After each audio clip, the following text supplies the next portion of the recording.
कार्यक्रम के पुण्यार्जक हैं जयंती परिवार अलवर राजस्थान।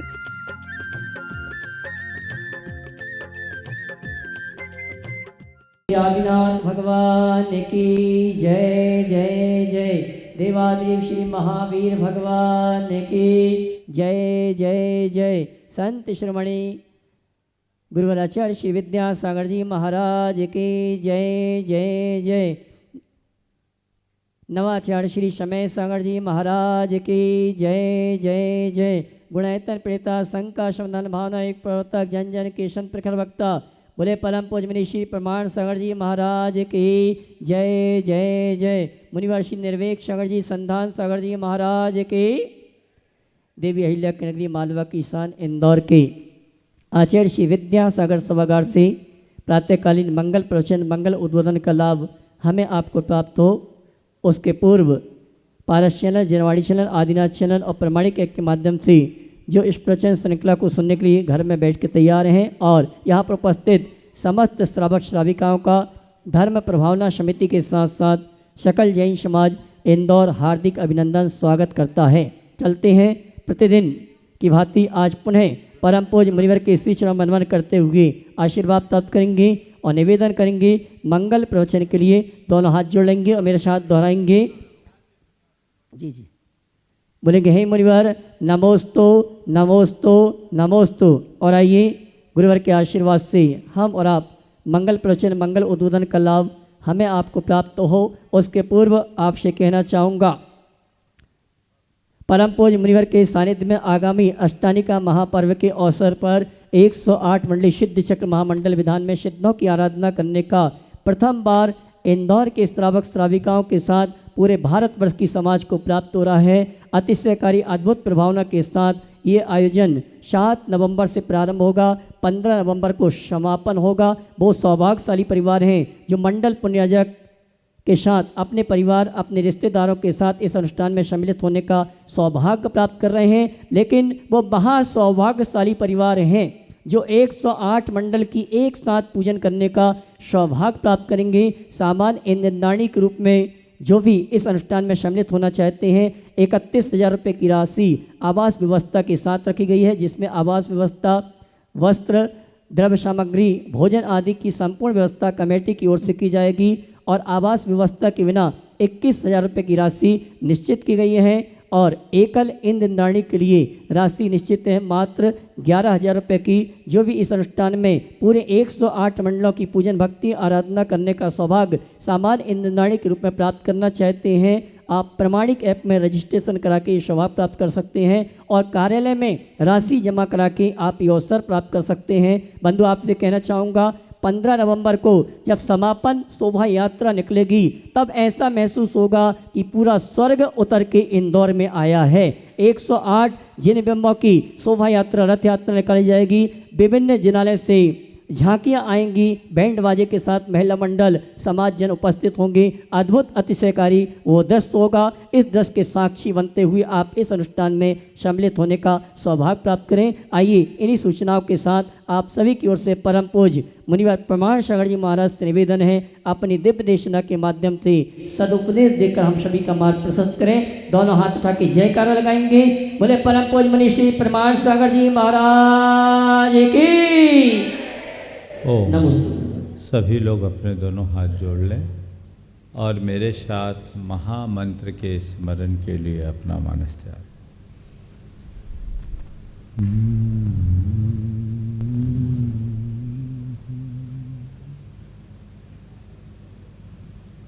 एळमो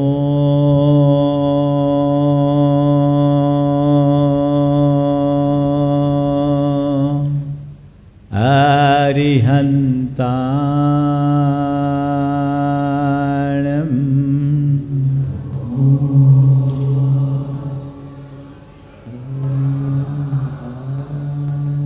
एळमो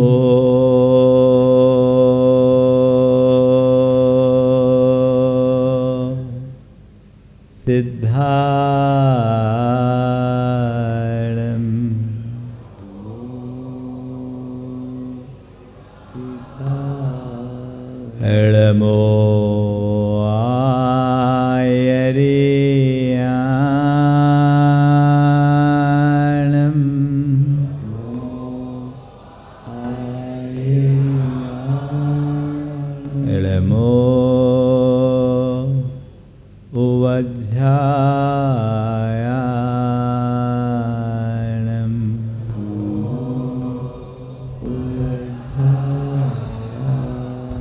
मंगलमूलोए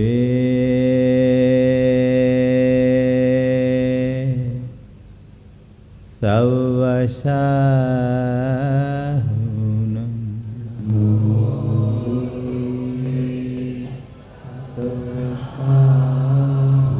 ऐसो पंचेण मोयारो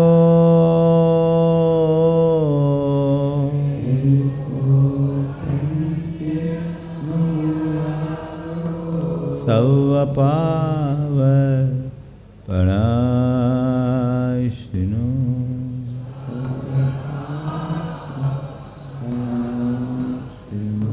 मंगलालं च सभेसिं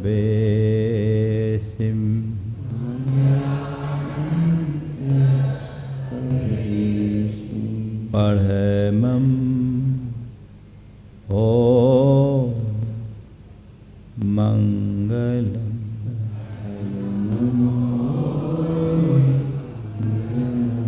जय बोलो देवादिदेव 1008 श्री भगवान महावीर स्वामी की जय जय जय। अहिंसा परमो धर्म की जय जय जय। परम पूज आचार्य गुरुवर श्री विद्यासागर जी महाराज की जय जय जय। बोले परम पूज ऋषि प्रमाण सागर जी महाराज के, मुनिवाल ऋषि निर्वेक शास्त्र संधान सागर जी महाराज के नमस्ते।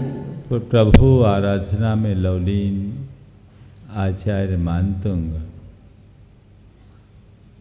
भगवान की भक्ति करते करते भगवान मैं होते जा रहे हैं। विगत छंद में कहा कि भगवान आपके संस्तवन से जन्म जन्मांतरों के बंधे हुए पाप क्षण भर में विनष्ट हो जाते हैं।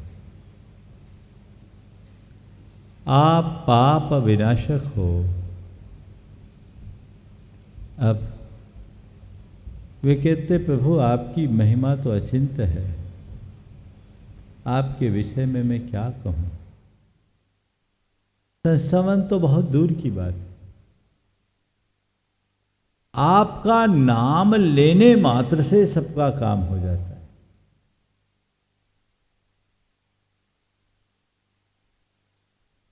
ये जीवन में एक अचिंत्य प्रभाव बन जाता है।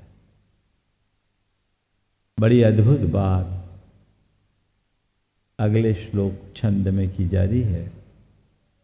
पहले छंद लूं, उसके अर्थ को समझें, फिर इसके संदर्भ में जो विशेष कथनीय बात है वह सब करी जाएगी। आस्ताम तवस्तवनमस्त समस्त दोषम।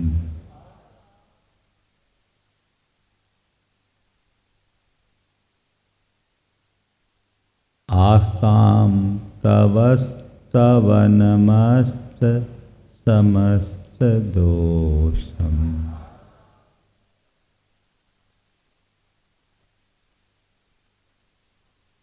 तत्संखथापि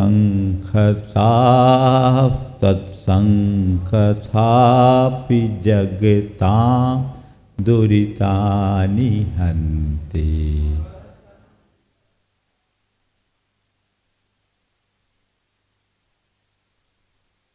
तत्संखथापि जगतां दुरितानि हन्ति।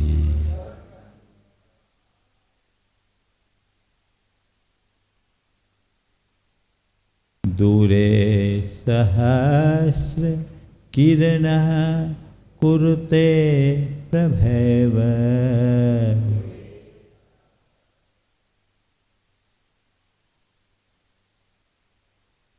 दूरे सहस्र किरणः कुरुते प्रभैव।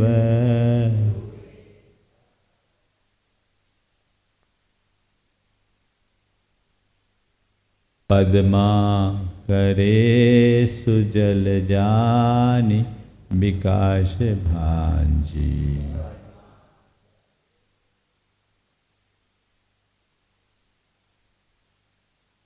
पद्मा करे सुजल जानी विकास भांजी।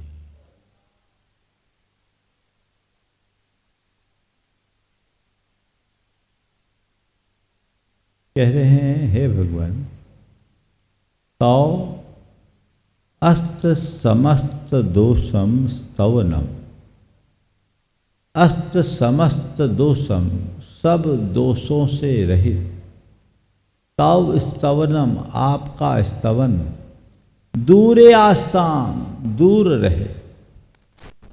एक तरफ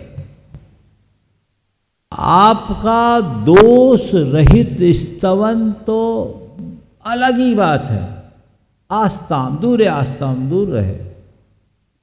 तत्संकथापि, तत् आपकी कथा, आपका नामस्मरण भी, आपका नामोल्लेख भी, आपका नामोच्चार भी, आपका नाम सुमिरन मात्र भी जगताम, प्राणियों के दुरितानि हंति, पापों को नष्ट कर देता है।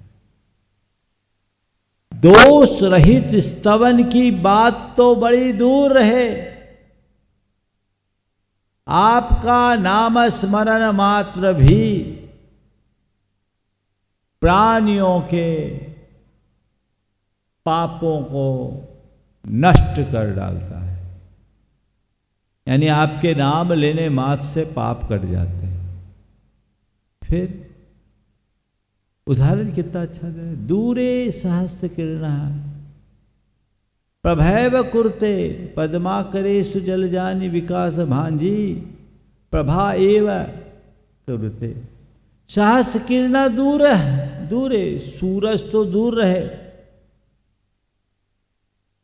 पद्मा करेसु, सरोवरों में, जल जानी यानी कमलों को, विकास भांजी यानी खिलाने का काम, प्रभा एव कुरुते यानी उसके किरणें ही कर देती है। हम लोग जानते हैं कि सूर्य के उगने से कमल खिलते हैं, सूर्यास्त होते ही वो मुखलित हो जाते हैं। तो कमलों के खिलने में सूर्य की बड़ी भूमिका होती है। तो कह रहे सूरज आके थोड़ी खिलाता है, सूर्य तो दूर है, लेकिन दूर रहने वाले सूर्य की किरणों से ही कमल खिल जाते हैं। ये तो उसका सामान्य अर्थ हुआ। बहुत कुछ इसमें अर्थ निकलता है। सबसे पहले जो इसकी पहली पंक्ति है उसका एक नया अर्थ भी निकाला जाता है। तव स्तवनम अस्त समस्त दोषम आस्था, आपका स्तवन करने से सारे दोष अस्त हो जाते हैं। ये भी अर्थ निकाला जा सकता है। और दूसरा जो मूल अर्थ भी हमने निकाला, उसमें एक रूपकात्मक प्रतीक भी दिखता है। वो प्रतीक दिखता है कि भगवान सूर्य दूर है, उसके किरणों से भी सरोवरों के कमल खिल जाते हैं। ऊपर कहा था कि कमल पत्र पर पड़ने वाली पानी की बूंद भी मोती बन जाती है ना। ये सब आपका प्रभाव है। यहाँ सूर्य कौन है, किरणें क्या है,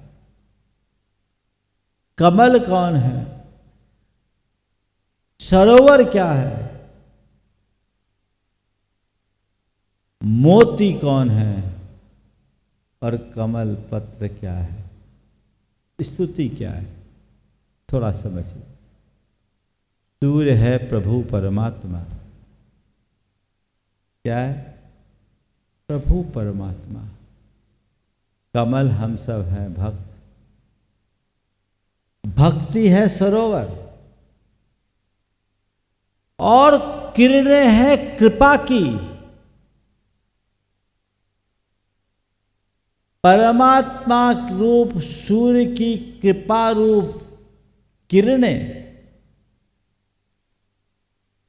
भक्ति रूप सरोवर में रहने वाले भक्त रूप कमल के हृदय को खिला डालती है।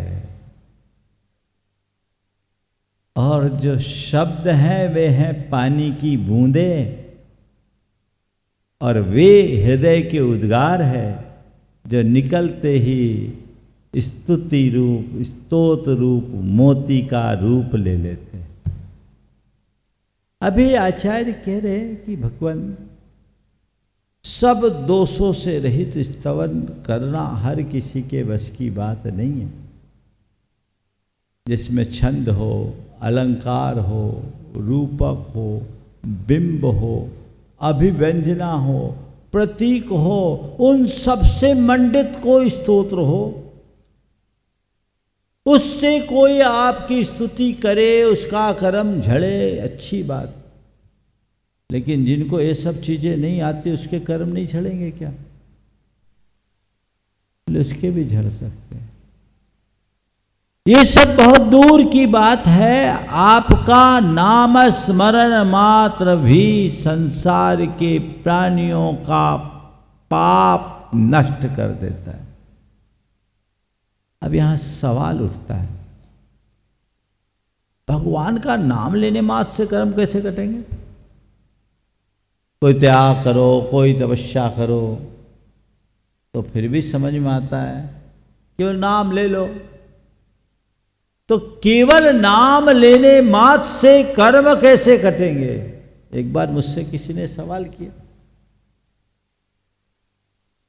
कि भगवान का नाम लेने से कर्म कटते हैं, और उन्होंने एक बात और जोड़ी कि महाराज जी नमोकार से कर्म कटते हैं, नमो लोए सब साहुनम हम बोलते हैं, और सामने साधु परमेष्ठी विराजमान है, लाइव में है, वो सामने है, फिर नमो लोए सब साहुनम में कर्म कैसे कटते? आपके मन में भी कभी ये सवाल आया होगा? बहुत पहले किसी ने मुझसे पूछा था। मैंने कहा बिल्कुल आपका प्रश्न स्वाभाविक है, लेकिन इसे हमें समझना है। नाम लेने से कर्म कटते हैं, पर नाम लेना कोई सामान्य बात नहीं है। आप हर किसी का नाम लेते हो क्या? हर किसी का नाम लेने से कर्म नहीं कटेंगे। हर किसी का नाम लेने से कर्म नहीं कटते, भगवान का नाम लेने से कर्म कटते हैं। अब भगवान कौन होते हैं? जिसको आप अपने हृदय के आसन में विराजमान कर पाते हो वो भगवान होते हैं। जिसे आपने अपने हृदय आसन में विराजमान कर लिया उसी का नाम लिया जाता है, और जब उसका नाम लेते हैं तो हमारा मन विशुद्धि से भर उठता है, और जब हृदय में विशुद्धि होती है तो हमारे अंतःस्रावी ग्रंथियों में परिवर्तन आता है, उसका स्राव बदलता है, और उनके स्राव बदलने से हमारे शरीर के रसायनों में परिवर्तन आता है। शरीर के रसायनों में परिवर्तन आने से कर्मों के रसायनों में परिवर्तन आता है, और कर्मों के रसायनों में परिवर्तन होने से बंधे हुए कर्म आत्मा से विलग होने को बाध्य हो जाते हैं। वो बाध्य होंगे। ये चीजें एक दूसरे से जुड़ी हुई। भाव विशुद्धि से भरकर नाम लेते हैं, और जिनके प्रति हृदय में प्रगाढ़ अनुराग होता उसी का नाम लेते हैं। केवल नाम लेने से काम नहीं होता, हृदय में बिठाल दो फिर नाम लो। अब अरहंत अरहंत जपने से नाम कर्म करते हैं, लेकिन किसी के पति का ही नाम अरिहंत है तो उसका नाम जपने से थोड़ी कटेगा। बोलो हाँ। अब अरिहंत प्रभु को याद करना और किसी का पति अरिहंत है उसका नाम लेना, दोनों में समानता है क्या? हाँ, फिर मतलब क्या हुआ? नाम अपने आराध्य का नाम, अपने इष्ट का नाम, तो इष्ट और आराध्य का नाम लेने का अपना प्रताप होता है और इस नाम से भी कर्म कटते हैं। तो प्रभु आपका नाम भी पापों का प्रणाशक है। एक आदमी ने फोर्ड कार खरीदी। क्या खरीदी? Ford car. फोर्ड कंपनी की कार उस समय बहुत विशिष्ट कार मानी जाती थी। फोर्ड कार खरीदी, शोरूम से निकाला और 5 किलोमीटर में कार बंद हो गई। 5 किलोमीटर में कार बंद हो गई। चेक किया गया कि भाई क्या बात है, सारे इंजीनियर्स ने चेक किया, कार में कोई खराबी नहीं, तो कार ऑटोमेटिक बंद कैसे हो गई? पूरी छानबीन की तो पता लगा कार में तो फ्यूल डाला ही नहीं था, कार में तेल डाला ही नहीं। तब फिर सवाल खड़ा हो गया कि भैया ये बिना फ्यूल के 5 किलोमीटर चल कैसे गई? बिना फ्यूल के 5 किलोमीटर चल कैसे गई? तो कंपनी वालों ने कहा इतना तो नाम से ही चल जाती। तो भगवान का नाम लेने से भी इतना काम हो जाता है, बशर्ते श्रद्धा से आपूरित होकर नाम ले। मन को पूर्णतः श्रद्धा पूरित करे, फिर नाम लेंगे तो जरूर काम होगा। और ऐसे ही ऊपरी ऊपरी मन से नाम लो तो थोड़ी काम होने वाला है। जो श्रद्धा सभर होकर भगवान का नाम लेता है उसके कर्म कटते ही हैं। कर्म काटने का सबसे सरलतम उपाय है ये, सबसे सरलतम उपाय। आपसे त्याग तपस्या नहीं हो सकती, कोई चिंता नहीं। आप व्रत उपवास नहीं कर सकते, कोई परवाह नहीं। आप दान धर्म नहीं कर सकते, कोई फिक्र नहीं। भगवान का नाम भर ले लो, तुम्हारा काम बन जाएगा।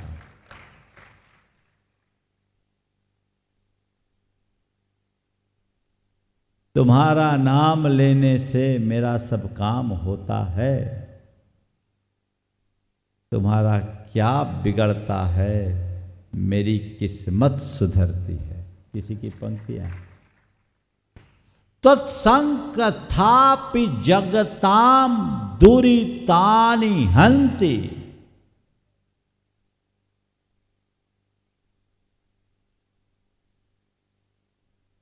भगवान का नाम लेने से पाप कटता है।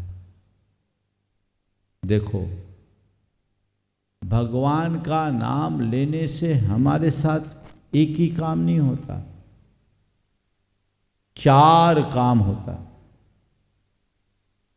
पाप से बचते हैं, पाप कटता है।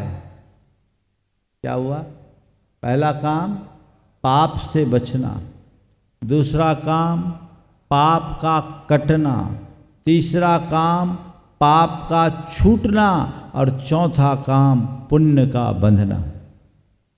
क्या क्या बोला मैंने? पाप से बचते हैं, पाप कटता है, पाप छूटता है और पुण्य बंधता है। कैसे बचते हैं पाप से? भगवान का नाम लेने से पाप से कैसे बचते हैं बता दूं?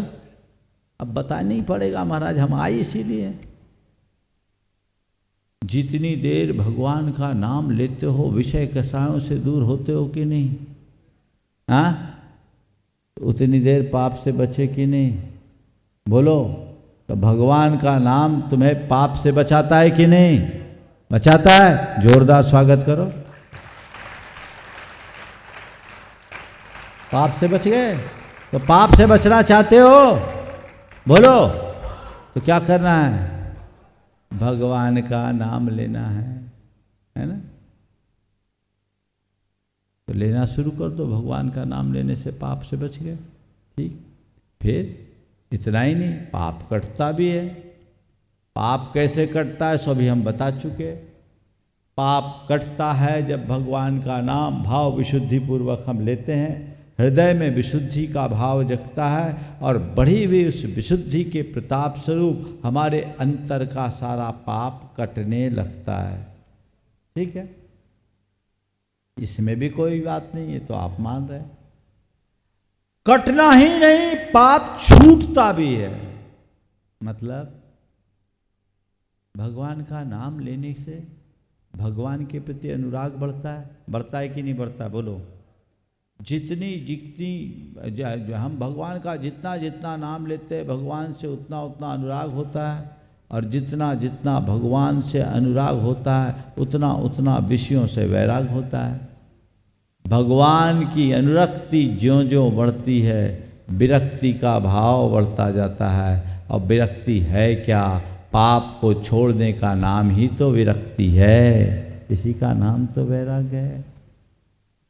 तो भगवान का नाम लोगे, भगवान के प्रति अनुराग बढ़ेगा, उसमें जितनी प्रगाढ़ता आएगी पाप का लगाव घटेगा, विषयों से आसक्ति मिटेगी। आसक्ति ही पाप है और वो ज्यों ज्यों मिटेगी पाप छूटेगा। छूटेगा कि नहीं? हाँ। तो भगवान के नाम लेने के कौन कौन से फायदे हुए? पाप से बच गए, पाप कट गया, और कटा ही नहीं, पाप छूट गया। जो प्रभु का दास होता है वो धीरे धीरे विषयों से विमुख हो जाता है। पाप छूटना शुरू होता है। और फिर जब भगवान का नाम लेते हैं हृदय में विशुद्धि बढ़ती है, उनके प्रति अनुराग बढ़ता है, तो फिर पुण्य भी बढ़ता है। बढ़ता है कि नहीं? हाँ। तो तत्संकथापि जगताम दूरितानि हंति की बात बैठी कि नहीं? हाँ, बैठ गई। तो अब क्या करोगे? भगवान का नाम लोगे कि नहीं लोगे? सबसे सरल उपाय, लेकिन यही सबसे कठिन है। भगवान का नाम नहीं लिया जाता, बाकी सब ले लेते हैं। बल्कि महाराज क्या बताऊं, समय भगवान का नाम जपने शुरू करते उसी समय दुनिया की बातें ख्याल में आती है ना, सबका अनुभव है। आती। उसी संस्कार को जागरूकता के बल से बदलना है। नहीं, मुझे अपने जीवन की धारा को मोड़ना है। दुनियादारी, गोरख धंधे, पाप प्रसंग में तो हम सदियों से लगे।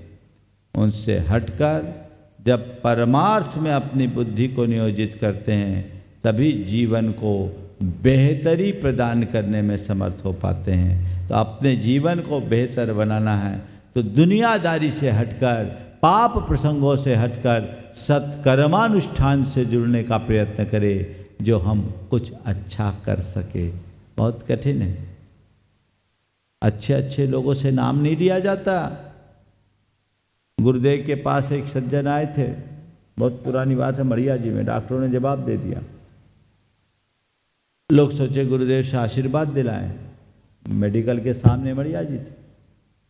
वो आए, आचार्य महाराज ने कहा भगवान का नाम लो।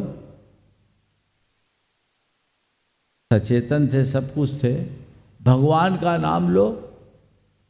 एक बार बोले कोई रिस्पॉन्स नहीं, दो बार बोले कोई रिस्पॉन्स नहीं, तीसरी बार जैसे गुरुदेव ने बोला भगवान का नाम लो, चीखते हुए, चिल्लाते हुए जोर से बोला, बोला नहीं जाता। आचार्य महाराज ने अपना सिर पकड़ लिया, संबोधा, गया काम से। घंटे भर बाद उसका खेल ही खत्म हो गया, चला गया।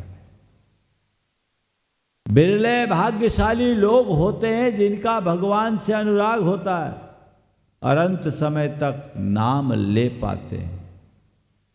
तो नाम लो, नाम सुमरन का अभ्यास करो, सब छूट जाए, बस भगवान का नाम ही हमारे मन में रम जाए।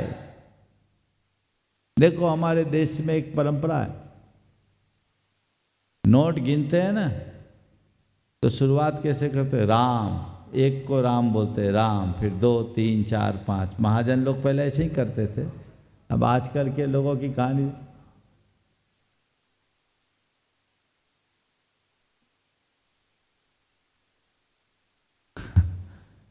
ये तो पूरा पहाड़ा ही सुना दिए। मैं तो एक की बात कर रहा हूं। राम मतलब हर काम में प्रभु का नाम। ये भूलो मत, नाम सुमरने की प्रक्रिया बहुत दुर्लभ। एक सेठ था, मरणासन्न था।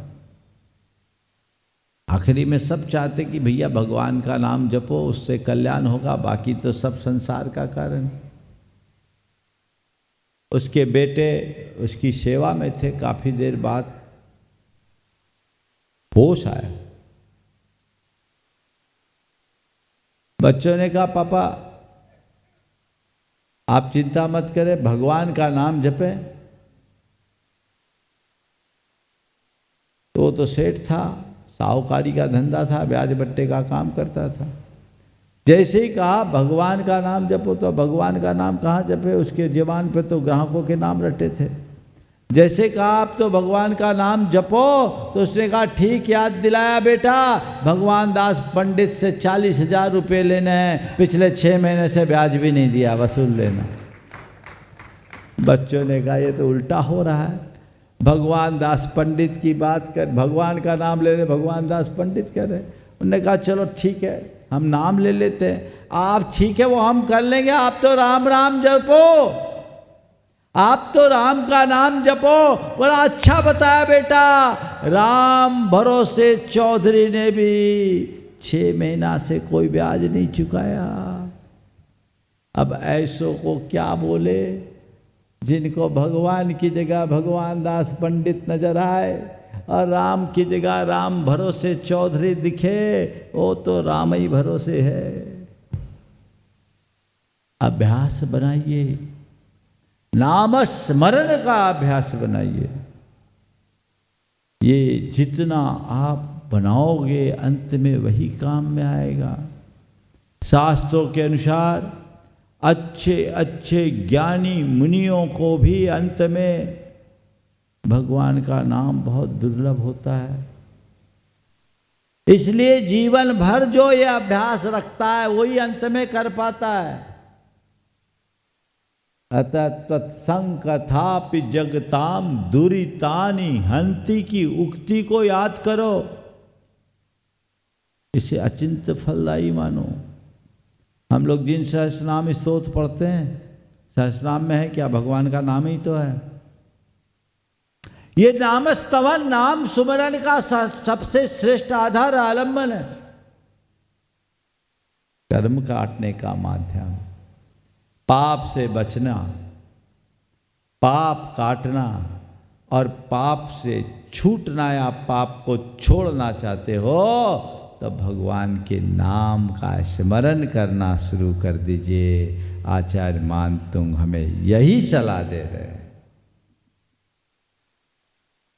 कदाचित लोग पाप से बचने के लिए या पाप काटने के लिए तो फिर भी भगवान का नाम ले लेते हैं, लेकिन ये बहुत नीचे की बात है।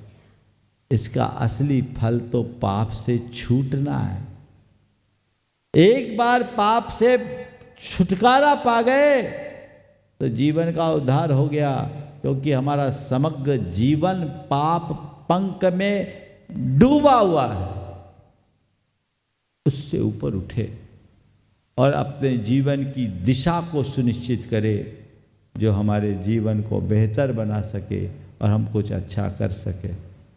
एक अच्छा प्रसंग याद आ गया।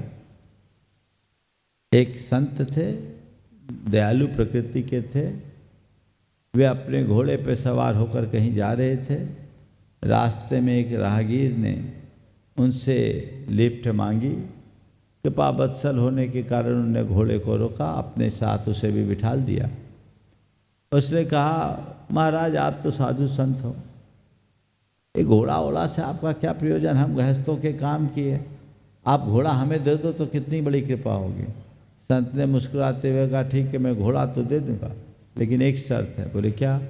बोले यहाँ से जहाँ तक तुम्हें जाना है 3 मील दूर मेरा आश्रम है, तुझे 3 मील तक राम राम जपना होगा। तो राम राम जपेगा तो मैं घोड़ा दे दूंगा। बोले दे दोगे? बोले हाँ दे दूंगा, संत का वचन, एक बार कह दिया सो कह दिया। पर ध्यान रखना बेटा, राम राम जपना है, एक पल के लिए भी छूटना नहीं चाहिए। उस भगत ने कहा, अच्छा फंसाया है भोले बाबा को। 3 मील कितनी देर लगेगी इस घोड़े को जाने में? 5 मिनट में पहुंच जाएगा, और इतनी देर तो राम राम जपना है।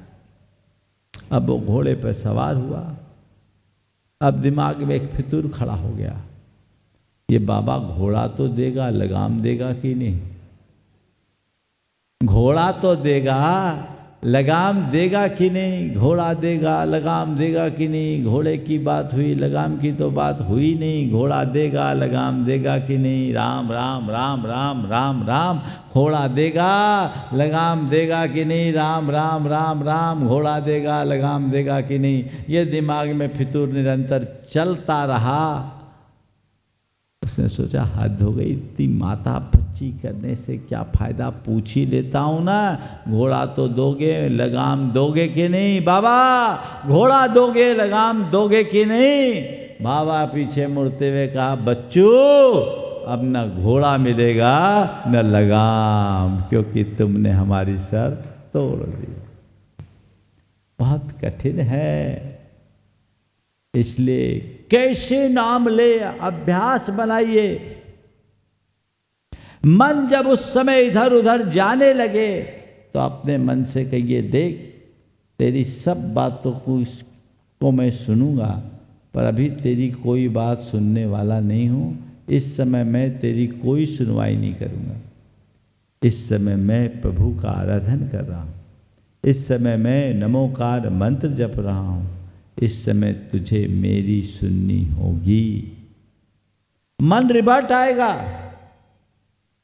आपका मन जाता है, मन को लौटाइए। आप मन के साथ मत भागिए, और मन से कहिए कि यदि मैं जाप के लिए बैठा हूं तो इस समय केवल जाप ही करूंगा।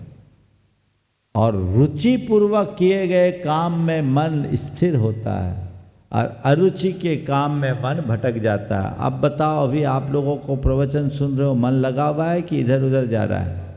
हाँ लगा हुआ है ना? हाँ महाराज, कभी कभी चला जाता जब कैमरा सामने आता है ना?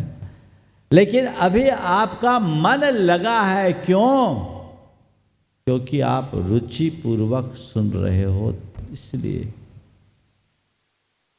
तात्पर्य यह है कि मन वहीं लगता है जहां आप लगाना चाहते हो। तो भगवान के नाम स्मरण में अगर मन लगाना चाहते हो तो रुचि पूर्वक नाम स्मरण करो, खाना पूर्ति से बचो। रुचि पूर्वक नाम स्मरण करें। अगर रुचि पूर्वक नाम स्मरण करेंगे तो सुनिश्चित तौर पर आपका मन लगेगा। अब अगला श्लोक, छंद। भगवान आपके नाम स्मरण की बात, आप तो और आगे क्यों? आप तो बहुत छोटी बात है। आप तो जो आपकी शरण में आता उसको अपनाते हो। अपनाना भी बहुत छोटी बात है।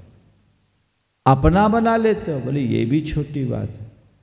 अपनाते ही नहीं, अपना नहीं बनाते, अपना ही नहीं बनाते बल्कि अपने समान बना देते हो।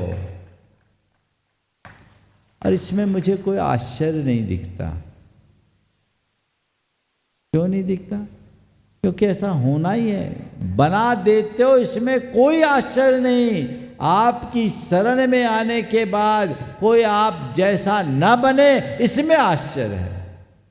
पारस मणि के संसर्ग में आने वाला लोहा सोना बने, इसमें क्या आश्चर्य है? क्या आश्चर्य तो तब है जब लोहा सोना न बने। देखिए कितनी प्रेरक बात अगले छंद में कही जा रही। नातद्भुतं भुवन भूषण भूतनाथ।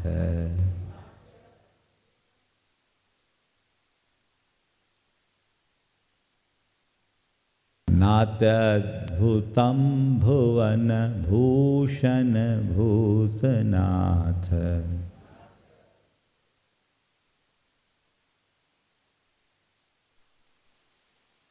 त्वत्संकथापि जगतां भूतैर्गुणैर्भुवि भवन्तमभीष्टुवन्तः।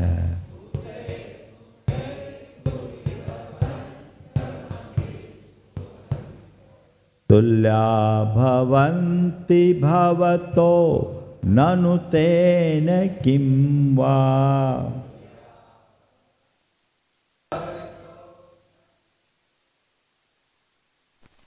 तुल्या भवन्ति भवतो ननु तेन किं वा।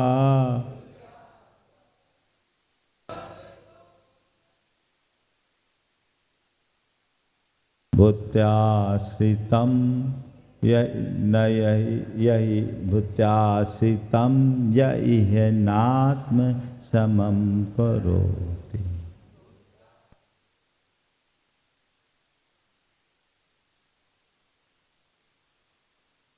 हे भगवान, नाति अद्भुतम, इसमें कोई अद्भुत आश्चर्य नहीं है। क्या?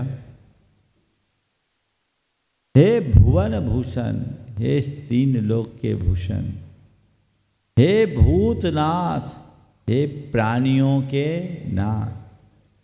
नाति अद्भुतम, ये कोई अद्भुत कोई आश्चर्य की बात नहीं। क्या? भूतैर गुणैर भुवि भवंतम अभिष्टवंता। भुवि इस धरती पर, इस लोक में, भवंतम भूतैर गुणैर अभिष्टवंता, आपके भूतैर यानी विद्यमान, गुण यानी गुणों के द्वारा, अभिष्टवंत आपकी स्तुति करने वालों की, भवंतम अभिष्टवंत, भवंतम यानी आपकी, अभिष्टवंत यानी स्तुति करने वाले, भवताम तुल्या भवंती, आपके समान हो जाते हैं, आप जैसे बन जाते हैं। इसमें कोई आश्चर्य की बात नहीं है। ना तद्भुतम भुवन भूषण भूतनाथ, हे भुवन भूषण, हे भूतनाथ, भवंतम भूतैर गुणैर अभिष्टवन्तः भवताम तुल्या भवन्ति इति न अति अद्भुतम। हे भुवन भूषण, हे भूतनाथ, आपके विद्यमान गुणों के माध्यम से आपका स्तवन करने वाले यदि आपके समान बन जाते हैं तो इसमें कोई आश्चर्य नहीं। फिर क्या है? न तेन किम वा, इसमें क्या है? कोई बड़ी बात नहीं है। क्यों? तो कह रहे भूत्याश्रितम यही नात्म समम करोति। इस श्लोक में आत्माश्रितम, अपने आश्रित रहने वाले लोगों को सेठ साहूकार भूत्या यानी धन वैभव देकर आत्मसमम न करोति। क्या नहीं करते? जरूर करते हैं। तो ये तो कोई भी कर देता। छंद का भाव, ये छंद बहुत विशिष्ट है। थोड़ी बात आज करूंगा, बाकी कल करूंगा। देखिए, सबसे पहली बात कि भगवान आपके विद्यमान गुणों के द्वारा आपका स्तवन करने वाला व्यक्ति यदि आपके समान बन जाता है तो इसमें कोई आश्चर्य नहीं है। क्योंकि लोक में भी सेठ साहूकारों की कोई सेवा करता है तो वो अपना धन उसे देकर अपने समान बना लेता है। तो आप तो तीन लोक के नाथ हो, भुवन भूषण हो, भूतनाथ हो, ये तो होगा ही, होने में कोई आश्चर्य नहीं, ना होने में आश्चर्य। इस भक्तामर में कई आश्चर्य। सबसे पहला आश्चर्य तो ये कि आचार्य मानतुंग जैसे महान मुनि को राजा भोज जैसा राजा बंधन में डाल रहा है। यह आश्चर्य है। दूसरा आश्चर्य, बंधन में डालने के बाद भी वे अपने बंधन की परवाह नहीं कर रहे हैं। ये दूसरा आश्चर्य। तीसरा आश्चर्य, उस बंधन में भी वे भगवान का स्तवन कर रहे हैं। ये भी आश्चर्य है ना। और चौथा आश्चर्य, भगवान का स्तवन कर रहे हैं और बाहर का बंधन कट रहा है, भीतर का भी बंधन टूट रहा है। ये आश्चर्य है ना। इन आश्चर्यों के साथ ये बोल रहे, भगवान आपके समान कोई बन रहा है, इसमें क्या आश्चर्य की बात? कोई आश्चर्य नहीं। ये तो होना ही है, होता ही है, होना ही चाहिए। आप कहो तो मुझे कोई फर्क नहीं पड़ता। जैन दर्शन में भक्ति का मूल लक्ष्य क्या है? बंदे तद्गुण लब्धे, आपके गुणों की प्राप्ति, भगवान की शरण पाना, भगवान की कृपा पाना, ये हमारे भक्ति का लक्ष्य नहीं है। भगवत्ता को उद्घाटित करना ही हमारी भक्ति का लक्ष्य है। जैन दर्शन एक ऐसा दर्शन है जो कहता अप्पा सो परमप्पा, आत्मा ही परमात्मा है। आत्मा और परमात्मा में कोई मौलिक अंतर नहीं है। जो आत्मा है वही परमात्मा है। अंतर केवल इतना है कि आत्मा में विकार है, परमात्मा विकार मुक्त है। जब हम परमात्मा को हृदय से स्वीकारते हैं, अंदर की विशुद्धि बढ़ती है, मन का विकार दूर होता है, तो ये आत्मा ही परमात्मा बन जाता है। इसलिए आपकी स्तुति करने वाले आपके समान बन जाते हैं। इसमें क्या आश्चर्य है? कोई आश्चर्य जैसा नहीं। ये जैन दर्शन ही है जो सामने वाले को अपने समान बना देता है। नहीं तो अपना आसन देने कोई तैयार नहीं है क्या? सब अपनी सीट के चक्कर में लगे रहते हैं। पर हम तो चाहते हैं आप आ जाओ हमारी सीट में, आप ही लोग पीछे हो। दूसरी जगह कोई ऑफर नहीं करेगा। पर भगवान कहते तुम मेरी सीट पे आ जाओ, हम तैयार हैं, आ जाओ। भगवान कहते हैं मेरे बाजू में बैठ सकते हो। बोलो, है कहीं व्यवस्था? ये जैन दर्शन की विशेषता है जो आत्मा को परमात्मा बनाने की बात करता है। आत्मा को परमात्मा से मिलाना बहुत बड़ी बात नहीं, आत्मा को परमात्मा बनाना ही असल बात है। तो आत्मा को परमात्मा बनाओ, ये कितना उदार मार्ग है जैन धर्म का, जिसके अंदर उदारता होती है वो ऐसा ही करता है। मैं एक बड़े श्रेष्ठी के प्रतिष्ठान में गया, बड़ा उद्योग था। उन्होंने उस दिन अपनी पूरी फैक्ट्री को बंद किया। 6 घंटे तक सारा काम काज बंद। उनने अपने हर लेवल के स्टाफ को बुलवाया, प्रवचन कराया। नाम नहीं ले रहा हूँ उनका, नाम के लिए वो मना करते इसलिए। और जब सबके बीच बुलाया, महाराज इन सबको आशीर्वाद दे दो। मैंने आशीर्वाद दिया।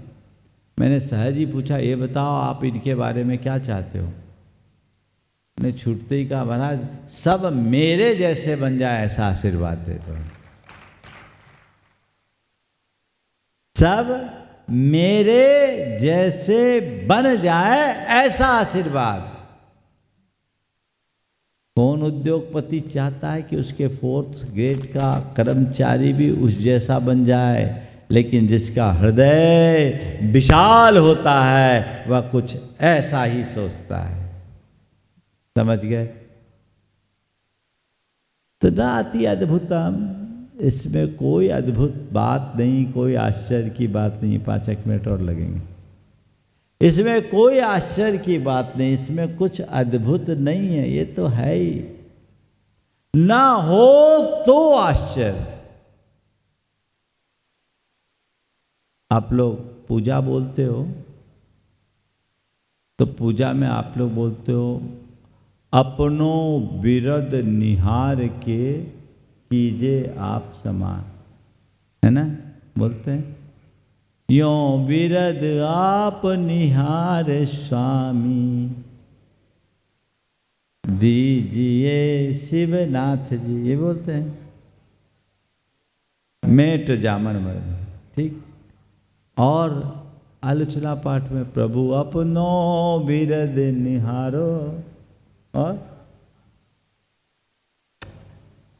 प्रभु अप मेरे अवगुण न चितारो, प्रभु अपनो बिरद निहारो। ये 3 जगह आप लोग विरुद्ध शब्द का प्रयोग करते हैं। विरुद्ध विरद एक अर्थ में। इसका मतलब क्या होता है जानते हैं? विरद या विरुद्ध का मतलब होता है गुडविल, ख्याति, पहचान या प्रतिष्ठा। क्या है? आपकी गुडविल क्या, आपकी ख्याति क्या, आपकी पहचान क्या है, किसमें आपकी प्रतिष्ठा है? विरुद्ध है। भगवान, मैंने तो ये सुना था कि आप पतितोद्धारक हैं, आपके निमित्त से अच्छे अच्छे पापी तर गए, और मैं यही सुनकर उसी आकर्षण से आकर्षित होकर आपके चरणों में आया, पा गया। मैं पापी हूं पक्का है, और आप पतितोद्धारक हो ये भी पक्का है। अब मैं आपकी शरण में आया, आप मेरा उद्धार करोगे तब तो ठीक ही है, आप पतितोद्धारक हो, आपके साथ टाइटल लगा है, और मैं पापी हूँ, मेरे साथ पापी का टाइटल लगा है। अगर आप मेरा उद्धार नहीं करोगे तो मैं तो पापी का पापी ही बना रहूँगा, लेकिन आपका नाम खराब हो जाएगा। इसलिए अब आपकी शरण में आ गया। अपनो विरद निहार के कीजिए आप समान। अपनी प्रतिष्ठा बचाइए, अपनी गुडविल आपको बचाना है। यो विरद आप निहार स्वामी मेट जामन मरण जी। अब अपना विरद जानो, मेरा जन्म मरण से छुटकारा दिलाओ। मैंने अपना काम कर लिया, अब आप अपना काम नहीं करोगे तो आप बदनाम होगे।